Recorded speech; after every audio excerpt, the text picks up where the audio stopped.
C'est un autre produit de qualité, la vanille calédonienne. Et faire de cette vanille la meilleure du monde, c'est le rêve un petit peu fou que Julien Pascal est en train de réaliser. Depuis 15 ans, cet ingénieur de formation développe ses propres méthodes de culture et d'affinage. Et les résultats sont étonnants. Des gousses givrées contenant près de 5% de vanilline, soit 4 fois plus que la moyenne mondiale. Voyez ce reportage de Caroline Antich-Martin et Gaël Decheverry. Ce coffre contient le trésor de Julien, des gousses de vanille en cours d'affinage. Dans quelques mois, elles seront commercialisées dans le monde entier, notamment au Japon, par l'intermédiaire de Taishi. Je t'ai amené une boîte de la récolte de cette année. C'est juste pour que tu te rends compte un petit peu de la qualité. Taishi travaille avec Julien depuis 3 ans. 10 kilos en 2021, 20 kilos l'an dernier, 80 kilos cette année. Les commandes des chefs japonais ne cessent d'augmenter. Il y a l'effet terroir avec cette typicité, ce goût de la vanille calédonienne et cette présentation tout à fait unique avec ce givre. Ça plaît beaucoup aux chefs. Tu vas faire un carton, j'espère. Je compte sur toi. Ouais, le plus difficile, c'est qu'il faut expliquer ce que c'est parce qu'ils n'ont jamais vu. Ouais, il y a beaucoup de chefs, même étoilés, qui n'ont jamais vu de vanille givrée. Tout à fait. C'était difficile de le faire connaître au Japon parce que personne ne connaît, donc personne ne l'achète. Mais une fois implanté, après c'est des bouches à oreille et puis reconnu par des chefs restaurants étoilés.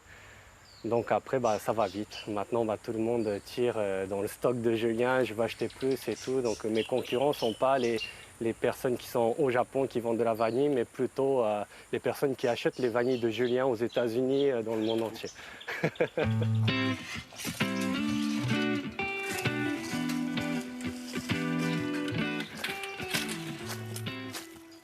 Donc là, je vais te montrer la parcelle dont je t'avais parlé, mais tu ne l'avais pas vue. Ouais. C'est celle qui est là-haut. J'ai mis 250 tuteurs sur Gliricidia. Donc l'avantage, c'est que c'est un tuteur naturel. Ça te fournit le tuteur, ça te fournit l'ombrage. Ouais. Et tous les ans, quand tu tailles, tu ramènes la matière organique au niveau du sol et ça profite au vanillé. Et je trouve ça tellement joli, cette petite forêt comme ça. Ah oui. J'aurais exploré pendant ces 15 ans de production de vanille un petit peu tous les systèmes de culture, ce qui me permet aussi, lorsque je vais conseiller des producteurs, de m'adapter aux conditions du milieu et de leur faire bénéficier aussi de 15 ans d'expérience, parce que, pour être honnête, j'ai eu beaucoup de ratés. Des ratés, mais surtout beaucoup de réussites. Pourtant, avant 2007, Julien ne connaissait rien à la vanille. Mais au fil des récoltes, cet ingénieur en industrie alimentaire et œnologie est devenu l'un des spécialistes mondiaux de la vanilliculture. Vivre avec la nature, c'était mon envie première. Et après, la vanille, ça s'est imposé parce que c'était quelque chose qui était à développer en Calédonie. J'ai vu au fil des années, et je ne le savais pas, qu'il y avait un réel potentiel. Voilà. C'est vrai que dans la vanille, je retrouve un petit peu ce côté terroir, le parallèle avec le raisin de transformer un produit agricole brut en un produit élaboré. À partir d'un haricot vert qui ne sent absolument rien, avoir toute cet arôme développé et ces cristaux, quand je transforme la vanille, qui apparaissent, moi, c'est pas jouissif, mais presque.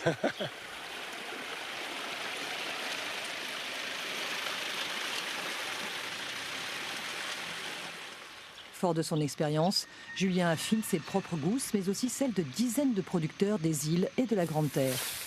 Ça a sacrément bien poussé en tout cas. La Ninière, ça a profité, non? Avec le soutien technique de Julien et de la province sud, Pascal s'est lancé sur cette ancienne plantation de pinus. Après 3 ans de dur labeur, ces plants portent enfin leurs premières gousses. Regarde, tu es parti de zéro et tu as une plantation qui est 10 fois plus belle que la mienne. Donc il n'y a rien à dire là. Ah, c'est magnifique.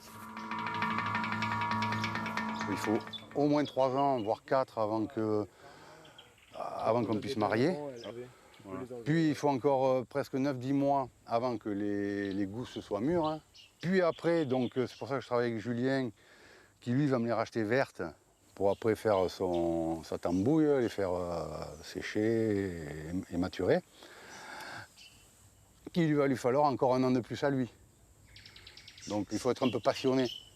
Donc la passion, elle vient quand on voit ces plants pousser, que ça pousse bien. J'ai pas eu de problème. J'ai eu 20% du parc qui a fleuri. Mais à la limite, c'est pas plus mal parce que ça m'entraîne un peu pour le mariage, parce que c'est quand même pas évident.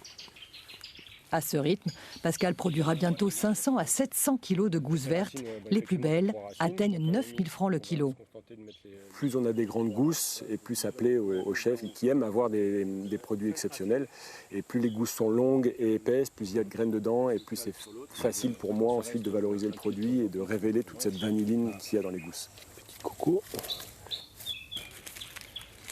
Je travaille avec une cinquantaine de producteurs à travers le territoire. Donc ça va de l'île des Pins jusqu'à Bélep, en passant par Ouvéa, Marais, Lifou, la Grande Terre, côte est, côte ouest.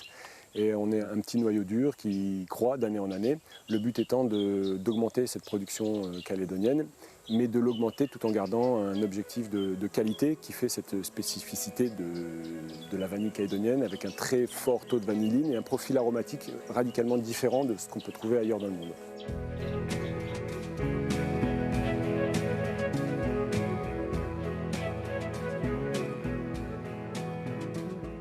Le potentiel de la vanille calédonienne n'a pas échappé aux habitants de la tribu de Kéré à l'île des Pins. Depuis 2016, Julien y a formé plusieurs producteurs avec la bénédiction du petit chef. C'est une plante déjà qui s'intègre bien à la nature. Et avec ma famille, j'ai déjà un pourcentage de rentabilité. C'est ce qui peut compléter le tourisme à l'île des Pins. C'est une opportunité pour les jeunes. Voilà.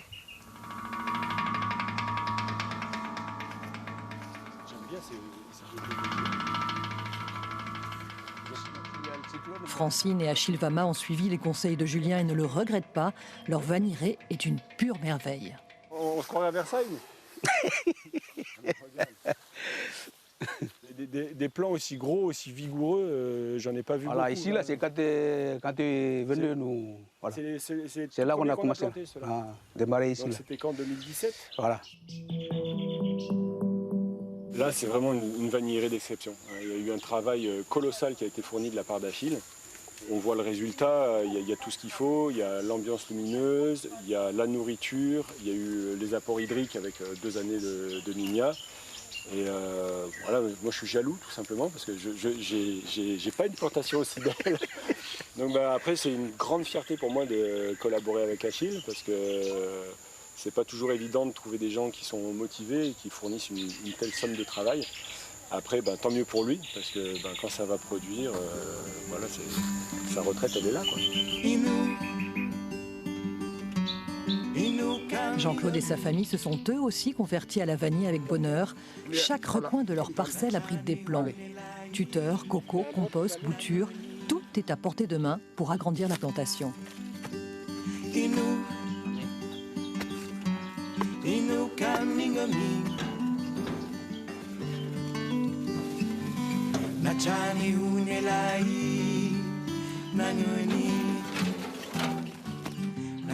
Tout ça là qu'on utilise pour faire les assiettes.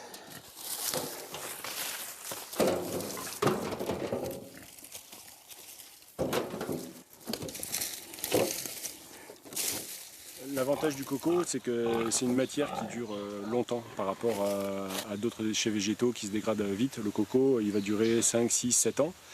Il retient beaucoup l'humidité, ce qui va permettre de limiter les apports hydriques en période de sécheresse. Et la vanille aime beaucoup cette matière. Voilà. Voilà, on met les cercles. Là, allez.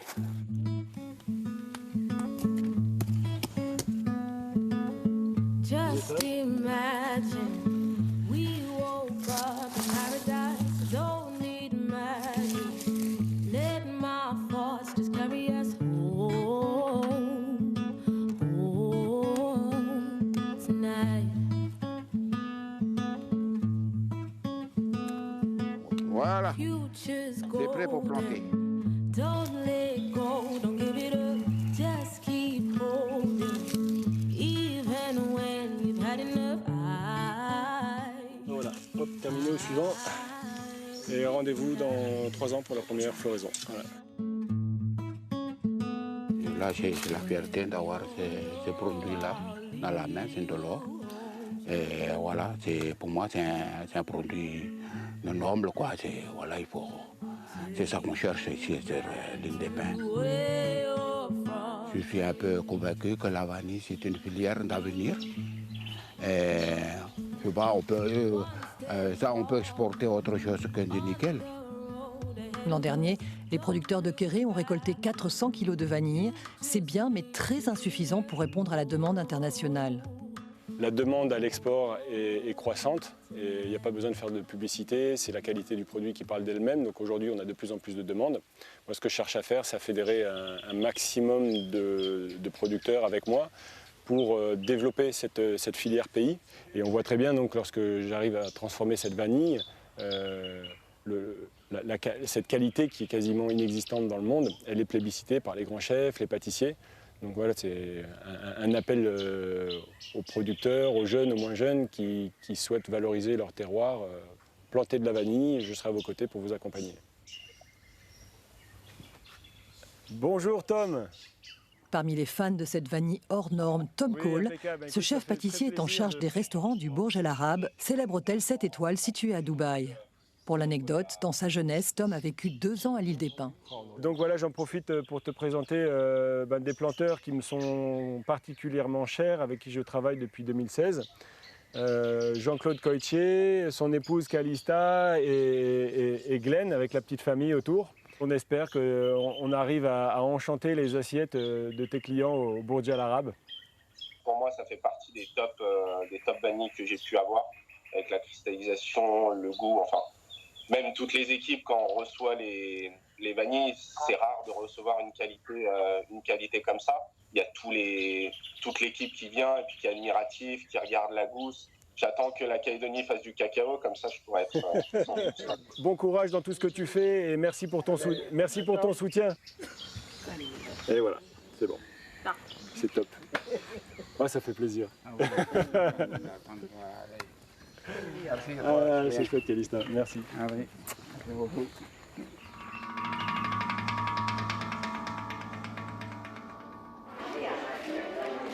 Bonjour. Je cherche un tubercule pour faire une purée vanille. Ça, c'est igname? Ça, c'est igname. Ben moi, en fait, ma recette, c'est qu'on va faire cuire à l'eau normalement. Après, bien écrasé. Oui. Et puis, dans une casserole, vous faites chauffer du lait, du beurre. Oui. Et vous mettez la vanille dedans. Et vous faites infuser le lait avec le beurre, avec la vanille. Oui. Comme le beurre, c'est gras, ça va se charger avec les arômes de la vanille. Et ensuite, vous allez mouiller la purée d'igname avec le lait vanillé pour faire une purée vanillée. Ben, je vous remercie. Oui, voilà. Ben, bonne journée à vous. À bientôt. À bientôt. Merci. Merci.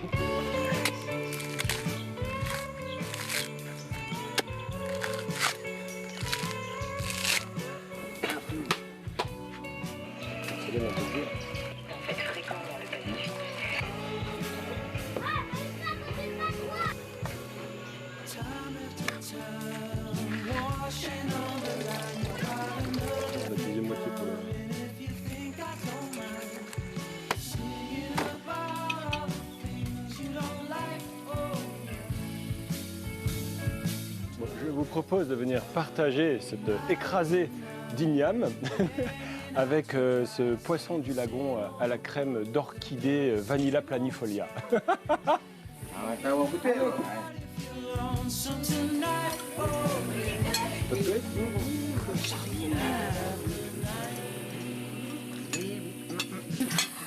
C'est bon. Purée d'igname à la vanille, c'est le top. Merci. Cette année, Julien exportera 500 tonnes de vanille calédonienne à travers le monde. Son espoir, obtenir un jour une appellation d'origine contrôlée pour ce produit exceptionnel. C'est la fin de cette émission. Je vous donne rendez-vous dans 2 mois pour un nouveau numéro de Qui tirait. Très belle soirée à tous. À bientôt.